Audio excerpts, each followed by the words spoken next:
Hello my dear students.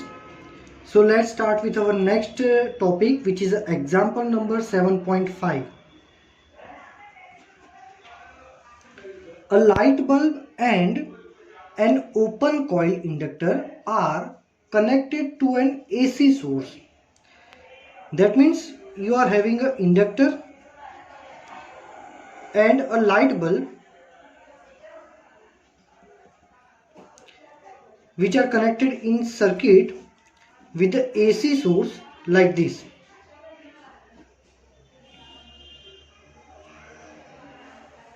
The switch is closed and after some time an iron rod is inserted into the interior of the inductor. अभी ये जो switch है ये open condition में है, इसको close करना है अकॉर्डिंग टू क्वेश्चन। मतलब कि क्लोज करना है मतलब ये स्विच को यहाँ पे टच कर देना है ऐसे, ठीक है। अब इसको बोलते हैं क्लोज कर दिया। After the closing switch you have to insert a rod into the coil.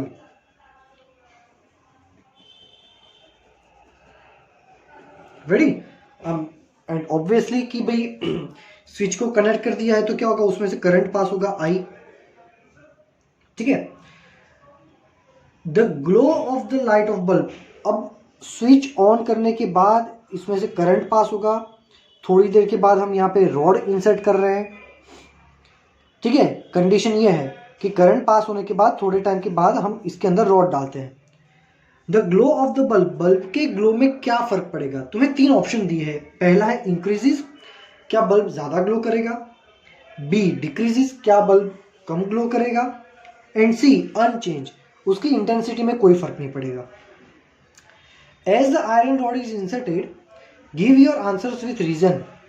Rod डालने के बाद ये तीन में से क्या होगा, give your answer with proper reasons.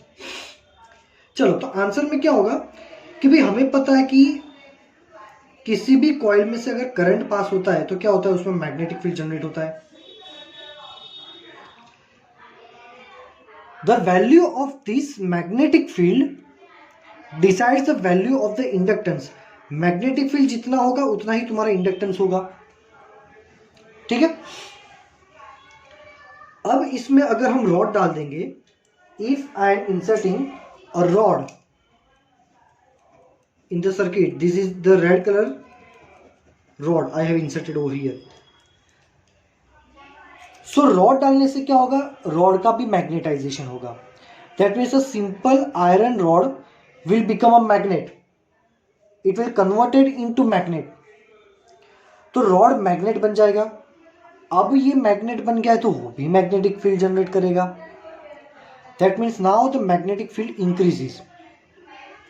So after inserting the rod your magnetic field will increases, consequently your inductance will increases. So in this case the inductance will increases. Now this inductor will provide a resistance, ठीक है। तो ये कितना resistance provide करता है, तो inductor का resistance XL होता है ओमेगा एल, और बल्ब जो है वो रेजिस्टेंस प्रोवाइड करता है आर, ठीक है। अब यहां पे इंडक्टेंस की वैल्यू इंक्रीज हो रही है। That means the value of L increases. L की वैल्यू इंक्रीज हो रही है तो तुम्हारा इंडक्टर का रेजिस्टेंस इंक्रीज हो जाएगा। So this will increases the resistance of inductor. ये क्या करेगा, इंडक्टर का रेजिस्टेंस इंक्रीज कर देगा। अब इंडक्टर का रेजिस्टेंस इंक्रीज होने के बाद क्या होगा, अब रेजिस्टेंस इंक्रीज हो गया, hence potential difference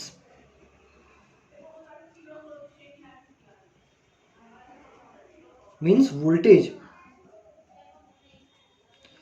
hence more potential difference means more voltage will consume to inductor, है ना। According to rule V is equal to IR। अगर तुम्हारा रेजिस्टेंस ज़्यादा है तो वहाँ पे वोल्टेज भी ज़्यादा होगा। तो ये सोर्स का जो भी वोल्टेज है, इसका रेजिस्टेंस ज़्यादा हो गया तो ज़्यादा वोल्टेज ये ले लेगा। Hence, lesser amount of voltage will be provided to the bulb, and lesser amount of voltage is provided to bulb, so consequently your bulb will glow with less intensity. So इसमें जो answer आएगा वो आएगा option B, your intensity will decreases, आपकी intensity decrease हो जाएगी। ये explanation है, उसको लिखना कैसे है ये आपको बुक में से देखना है, सॉल्यूशन दिया हुआ है, जो मैंने बताया वही है। ठीक है, तो अब देखो यहां तक हमने क्या देखा है। सो यहां तक हमने देखा कि सबसे पहली थ्योरी, एसी सप्लाई, कौन सा था AC supply, Vm sin omega t is applied to a resistance R। ठीक है, सो इसमें जो करंट पास हो रहा था, सो ये किसमें अप्लाइड वोल्टेज था, Vm sin ओमेगा टी, और करंट हमें कौन सा मिला था, Im sin omega t. That means no phase difference, voltage और करंट के बीच में कोई भी टाइप का फेज डिफरेंस हमें नहीं मिला, दोनों एक साथ ही ट्रैवल कर रहे थे। ठीक है, this is the revision concept, revision points.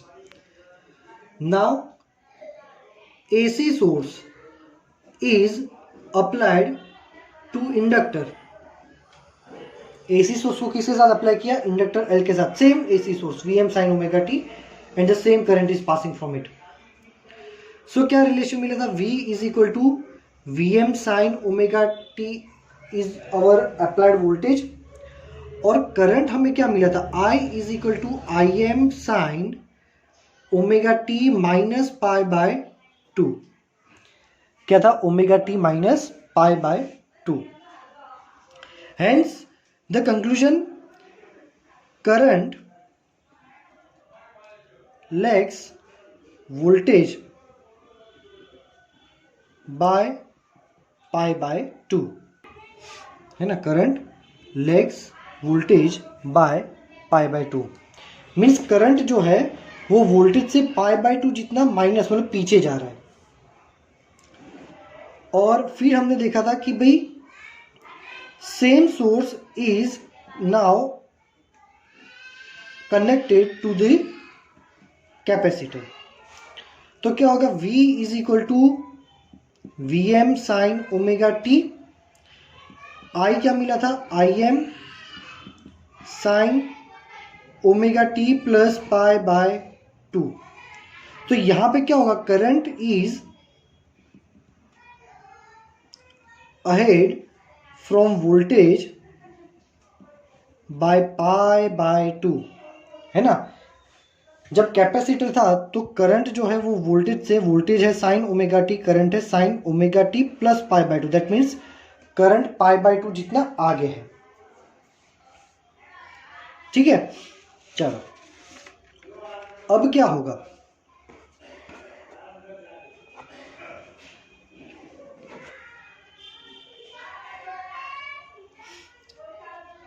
Now 7.6,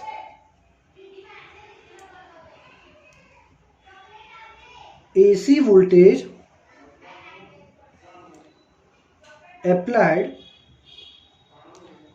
to a series LCR circuit. मतलब सेम सप्लाई, सेम वोल्टेज को, मतलब सेम AC वोल्टेज को अब हम इंडक्टर, कैपेसिटर, रेजिस्टेंस तीनों के साथ कनेक्ट करते हैं।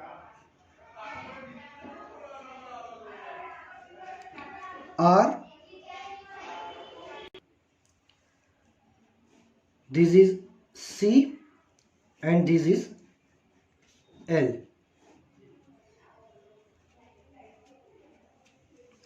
ठीक है, so now the supply is connected to the all components R, C and L। so ये केस में क्या होगा, तो मैंने आपको आगे की थ्योरीज में पढ़ा था कि आपको याद रखना है कि रेजिस्टेंस के अक्रॉस कितना वोल्टेज होगा, कैपेसिटर के अक्रॉस कितना वोल्टेज होगा, इंडक्टर के अक्रॉस कितना वोल्टेज होता है। दैट मीन्स तुम्हारा जो भी वोल्टेज है, ई बोलो या वी बोलो, the voltage will now divided in all the components, है ना, क्योंकि ये सीरीज कनेक्शन है। और सीरीज कनेक्शन में क्या होगा, करंट सेम होगा, the same current will flow from all the components, but potential difference are different. Like यहां पे रेजिस्टेंस कितना वोल्टेज ले लेगा, तो रेजिस्टेंस हमारा वोल्टेज लेगा वी आर जितना, I mean V R is equal to I R, इतना वोल्टेज तो हमारा रेजिस्टेंस लेगा आई आर। कैपेसिटर कितना वोल्टेज लेगा, कैपेसिटर हमारा वोल्टेज लेगा क्यू बाय सी जितना। और इंडक्टर कितना वोल्टेज लेता है, L D I by D T. ठीक है, ये आई आर है, ये क्यू बाय सी है, और ये L D I by D T है।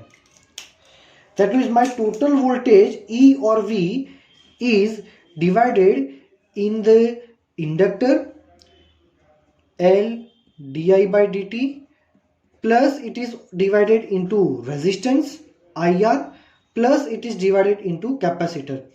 So this is the formula when they are connected in the LCR series connection, when they are connected to LCR series connection.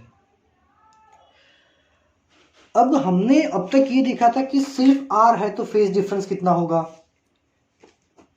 सिर्फ inductor है तो phase difference कितना है, सिर्फ capacitor है तो phase difference कितना है। बट यहां पे तो एल सी और आर तीनों के तीन कनेक्ट किए हुए हैं, तो ये केस में वोल्टेज और करंट के बीच में फेज डिफरेंस कितना होगा, है ना। हमें क्या प्रूव करना है कि ये केस में वोल्टेज और करंट के बीच में फेज डिफरेंस कितना होगा। सो इसके लिए हम यूज करेंगे phasor diagram. That's why the theory is named by phasor diagram solution.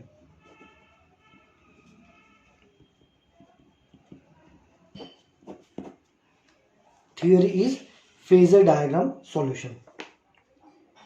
चलो, तो फेजर डायग्राम ड्रॉ करने के लिए हम क्या करते हैं, ऑब्वियसली हर बार की तरह, ठीक है।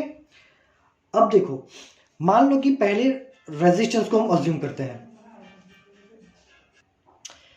नाउ पहले रेजिस्टेंस को पकड़ते हैं, ठीक है। तो रेजिस्टेंस के केस में हमने क्या देखा था कि वोल्टेज और करंट के बीच में कोई फेज डिफरेंस नहीं होता। दैट मीन्स जहां वोल्टेज होता है वहीं पे करंट होता है। तो सबसे पहले हम यहां पे ड्रॉ करेंगे वी आर वेक्टर, मतलब रेजिस्टेंस जो वोल्टेज लेता है ना उसका वेक्टर। अब जहां पे रेजिस्टेंस होगा, मतलब रेजिस्टेंस का वोल्टेज होगा, वहीं पे करंट होगा, दोनों साथ में ही होंगे। तो उसी पे मैं यहां पे ड्रॉ कर लेता हूं करंट आई, ठीक है। और अब क्या होगा, ये लाइन में थोड़ी बड़ी ड्रॉ कर देता हूं। अब सर्किट में जो भी करंट पास होगा वो सब में इक्वली पार्ट होगा, क्योंकि ये सीरीज कनेक्शन है। ये सर्किट नहीं, ये सिर्फ मैंने दिखाया है कि यहां पे ऐसे वोल्टेज डिवाइड होता है, ठीक है। सर्किट तो वायर तो ये ब्लू कलर का ही है। अब बात करते हैं कैपेसिटर की। सो कैपेसिटर के केस में क्या था, तो हमने कैपेसिटर के केस में देखा था कि current is ahead from voltage by pi by 2। Capacitor के केस में करंट जो है वो वोल्टेज से आगे होता है, करंट वोल्टेज से आगे होता है। उसका मतलब ये क्या हुआ, वोल्टेज करंट से पीछे होता है, करंट आगे है और वोल्टेज पीछे है। तो ये रहा हमारा करंट, कैपेसिटर का वोल्टेज पीछे होगा, ये रहा। तो ये हमारा वेक्टर हो गया कैपेसिटर के वोल्टेज का, जो हमारे ये करंट से, ये करंट वेक्टर है, करंट से पीछे है कितना, पाई बाय 2 जितना, ठीक है। अब बचा कौन, बचा inductor L. Now in the case of inductor, ये हमारा C है, C स्टैंड्स फॉर कैपेसिटर। अब देखते हैं इंडक्टर। इंडक्टर में हमने क्या देखा था कि करंट वोल्टेज से π/2 पीछे चल रहा है। करंट पीछे है मतलब वोल्टेज आगे है ना। तो ये रहा हमारा करंट, वोल्टेज को उससे आगे करना है π/2 जितना, तो ये हो गया हमारा वोल्टेज। कौन सा वेक्टर हो गया? VL vector. और ये VL वेक्टर कितने एंगल पे है? 90 डिग्री। ठीक है। So now we have 3 vectors, VR vector, VL vector and VC vector, and along with that we have I vector. ठीक है। चलो, अब हमारा मेन कंसेप्ट क्या है, हमें क्या फाइंड करना है कि when there is a R, L and C, all the 3 are connected in series, then what will the phase difference between current and voltage? तो करंट और वोल्टेज के बीच में फेज डिफरेंस कितना होगा? Suppose the phase difference between voltage and current is given by phi. Suppose voltage और current के बीच में फेज डिफरेंस है फाई। ठीक है। तो ये हो जाएगा हमारा फेज, जो ओमेगा टी तो था प्लस फाई, है ना। जैसे कि हमने देखा कि फेज जो होता है या तो ओमेगा टी के साथ कुछ माइनस में होता है या कुछ प्लस में होता है। इनमें तो π/2 था, अब इसमें कितना है पता नहीं है, फाई है। कुछ भी हो सकता है, कोई भी एंगल हो सकता है, प्लस में भी हो सकता है, माइनस भी हो सकता है। मीन्स हमें ये फाई ही ढूंढना है कि वोल्टेज और करंट के बीच में फेज डिफरेंस कितना है। ठीक है। अब मैंने प्रीवियसली क्या बताया था कि लेंथ ऑफ अ वेक्टर, किसी भी वेक्टर का जो लेंथ होता है वो क्या डिनोट करता है? उसकी वैल्यू। तो ये वेक्टर है हमारा VR वेक्टर, ये। तो VR वेक्टर की वैल्यू मतलब कि उसकी लेंथ, वो क्या होगा? VRM। क्या हो जाएगा? VRM। वैसे ये वेक्टर की वैल्यू क्या है? VCM। और ये वेक्टर की वैल्यू क्या है? VLM। ठीक है। अब ये VRM, VCM और VLM की वैल्यू क्या है? सो VRM means maximum voltage of resistance. तो रेजिस्टेंस कितना वोल्टेज लेता है? IR जितना। तो यहां पे हम लिख देंगे I मैक्सिमम R, क्योंकि मैक्सिमम वोल्टेज है तो करंट भी मैक्सिमम ही लेना पड़ेगा। चलो, फिर VCM, तो V is equal to IR, current तो सब में से सेम ही पास होगा IM। और कैपेसिटर का रेजिस्टेंस, कैपेसिटर का रेजिस्टेंस क्या होगा? XC। VLM is equal to IM XL। ठीक है। चलो, सो नाउ ये जो फॉर्मूला है, ये फॉर्मूला को अब हम लिख सकेंगे, ये तो बस हमने वैल्यू डिनोट की है, ये फॉर्मूला को क्या लिख सकते हैं? So the voltage relation is given by L di/dt। L di/dt किसका वोल्टेज था? इंडक्टर का। So this is the voltage of inductor plus voltage of resistors plus voltage of capacitor. एक और रिलेशन बनेगा जो कि वेक्टर्स का है, vector VR, vector VC plus vector VL। So यहां पे टोटल वोल्टेज वेक्टर फॉर्म में होगा VL plus VR plus VC। ठीक है। अब देखो, ट्विस्ट आएगा यहां पे। ऑलवेज VL और VC वेक्टर जो है ना, VC और VL वेक्टर जो है वो ऑलवेज एक ही लाइन पे होंगे। Always they are in a straight line and always they are opposite in direction. यहां पे हमने क्या अज्यूम किया है? देखो, अगर आप डायग्राम को केयरफुली देखोगे, if you carefully observe the diagram, you will notice that length of VC is larger than the length of VL. That means here we have taken that कि कैपेसिटर का जो वोल्टेज होता है वो ज्यादा होता है और इंडक्टर का वोल्टेज कम होता है।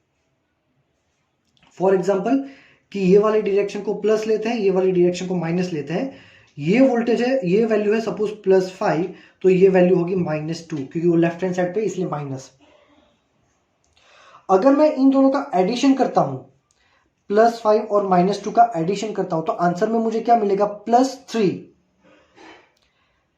दैट मीन्स कि अगर मैं इन दोनों का एडिशन करूंगा तो नया वेक्टर मुझे +3, प्लस मीन्स यही डायरेक्शन में मिलेगा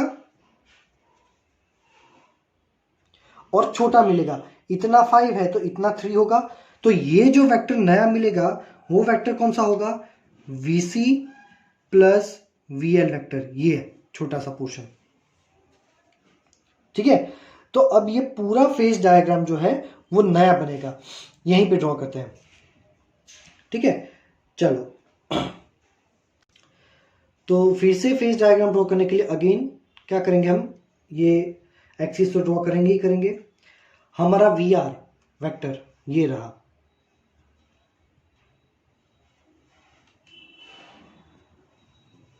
ठीक है, ये क्या हो गया? हमारा VR वेक्टर। अब इन दोनों को ऐड करने के बाद नया वेक्टर मिला यहाँ पे, जो कि प्रीवियस की कंपैरिजन में थोड़ा छोटा होगा, और ये वेक्टर होगा VC plus VL। So now we have two voltages, एक रेजिस्टेंस का वोल्टेज और एक VC प्लस VL का combined voltage. So this is our resultant voltage. Here तो वोल्टेज V, ये जो वोल्टेज V है वो ये है हमारा रिजल्टेंट वोल्टेज। ठीक है, तो अगेन जो हमने VR की मैक्सिमम वैल्यू ड्रॉ की थी वो ये रही। मैं यहाँ पे फिर से वैल्यूज भी ड्रॉ कर देता हूँ, VRM। ठीक है, अब ये जो वोल्टेज की वैल्यू होगी, वैल्यू का रिलेशन क्या बनेगा? तो भाई यहाँ पे एक वैल्यू का रिलेशन लिख देते हैं। तो यहाँ पे रिलेशन ऑफ वैल्यू बनेगा हमारा VCM माइनस VLM। ठीक है, ये वैल्यू का रिलेशन बन जाएगा। VCM हमने क्या किया? 5 में से 2 को माइनस किया ना, 5 उसकी वैल्यू थी, VCM की वैल्यू थी +5, उसमें से माइनस किया ये 2 को, है ना। तो ये जो रेजिस्टेंस बना, ये रेजिस्टेंस की वैल्यू क्या है? तो उसकी वैल्यू है, मैं ये वेक्टर है और उसकी वैल्यू है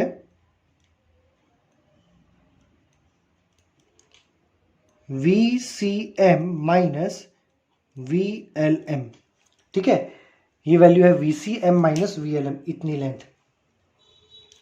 सो यहां पे हमारा जो फाई है वो ये रहा।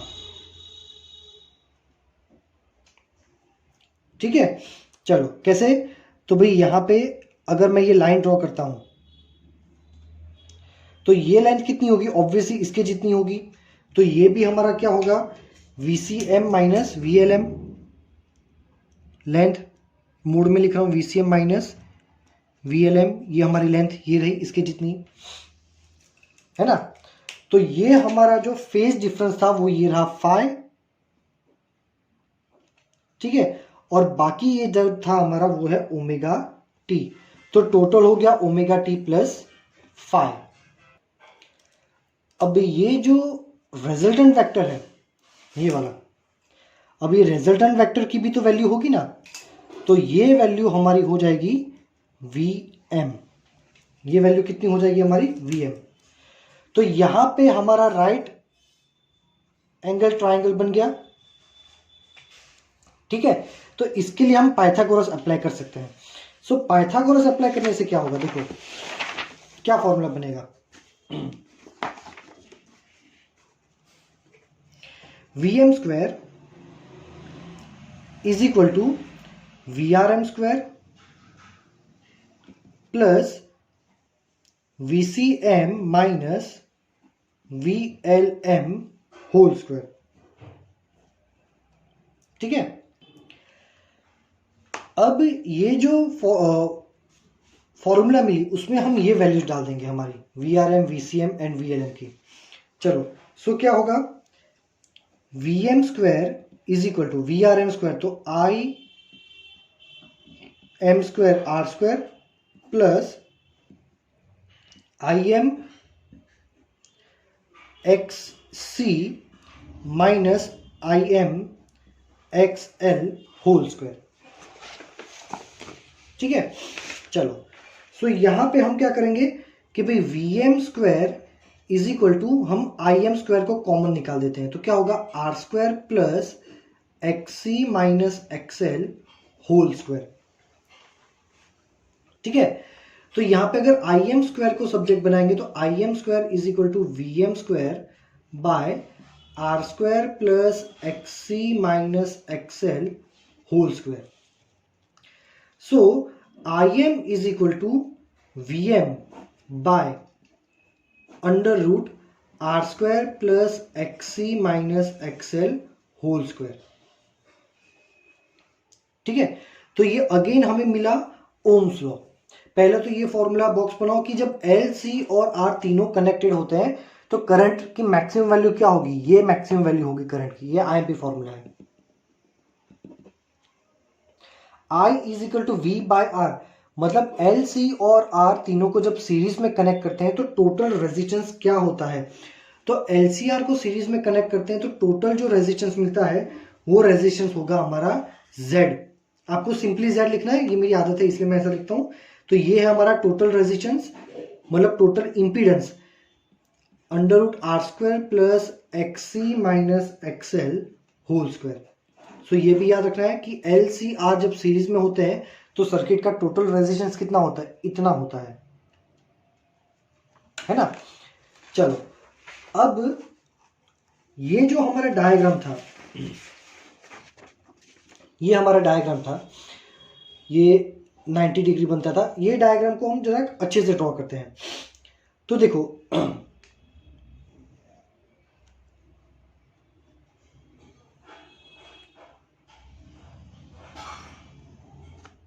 रेडी, चलो ये जो फाई था वो ये रहा। ठीक है, तो ये हमारा हो जाएगा यहां पे 90 डिग्री यहां बनेगा, तो ये हाइपोटेन्यूज बनेगा। ठीक है, तो हाइपोटेन्यूज हमारा वीएम था, तो ये पूरा हो गया हमारा वीएम। ठीक है, चलो और फाई के ऑपोजिट कौन सा था, वीसीएम माइनस वीएलएम, तो ये हो गया हमारा वीसीएम माइनस वीएलएम इतना। ठीक है, और बाकी जो बचा वो है हमारा V R. So phase difference जो कि हमारा टारगेट था कि हमें फाई फाइंड करना है, सो वो फाई क्या हो जाएगा, फाई के लिए हम tan फाई यूज करेंगे, तो tan phi is opposite VCM minus VLM by opposite by adjacent which is a VR।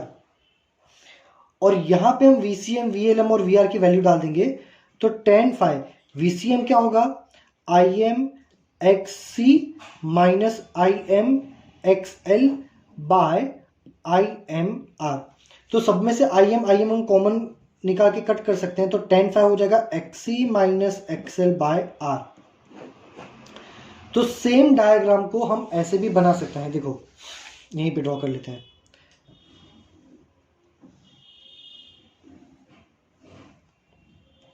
ठीक है, जहां VM है वहां पे हम लिख सकते हैं IM, सॉरी यहां पे लिख सकते हैं Z टोटल रेजिस्टेंस, ये VR जो है उसकी जगह लिख सकते हैं R, और VCM माइनस VLM की जगह लिख सकते हैं XC माइनस XL।